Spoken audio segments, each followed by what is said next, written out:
இன்றே டவுன்லோட் செய்து உங்கள் ஃபேவரட் ஷோக்களை என்ஜாய் பண்ணுங்க. இப்ப சொல்றேன் கேட்டுக்கோங்க. இந்த ஆடி மாச திருவிழா முடியற வரைக்கும் நாங்க எங்க பாட்டியோட தான் இருக்க போறோம். எங்க கையால கூழ் காய்ச்சி எடுத்துட்டு வந்து அம்மனுக்கு படைப்போம். உங்களால முடிஞ்ச தடுத்து பாருங்க.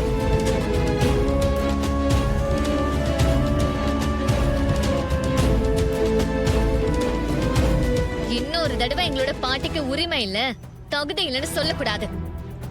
எங்க பாட்டிக்கான முதல் மரியாதை கிடைச்சுதான் ஆகணும். அதை யாருக்காகவும் விட்டு கொடுக்க மாட்டோம்.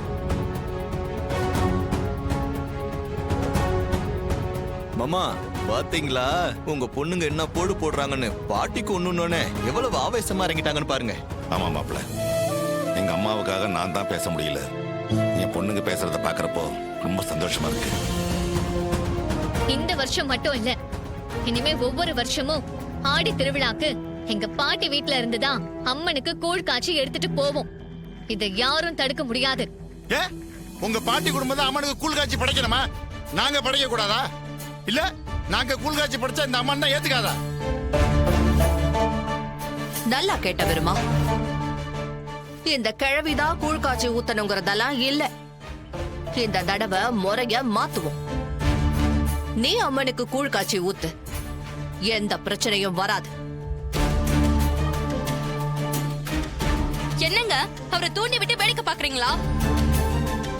எங்க பாட்டிக்கு இருக்க உரிமையை யாராலையும் பறிக்க முடியாது, பறிக்கவும் நாங்க விட மாட்டோம். என்ன ஊர்க்காரங்க இந்த அம்மாவை பேச விட்டு வேடிக்கை பார்த்துட்டு இருக்கீங்க? உங்க முடிவு என்னன்னு சொல்லுங்க. இந்த ஊரை பொறுத்த வரைக்கும் ராஜா சேதுபதி ஐயாவுக்கு கொடுக்க வேண்டிய மரியாதைய கண்டிப்பா கொடுப்போம். இந்த காளியம்மா இந்த ஊர் கிடையாது, வெளியூர். அதனால இவ பேச்செல்லாம் இங்க எடுபடாது.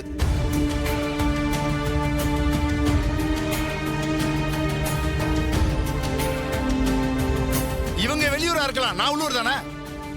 இந்த வருஷம் அம்மனுக்கு கூழ் ஊத்துற உரிமையை எனக்கு கொடுங்க. நான் இவங்களை விட சிறப்பா செய்வேன். ஒருத்தனுக்காக வழக்கமா நடக்கிற சம்பிரதாயத்தை மாத்த முடியாது.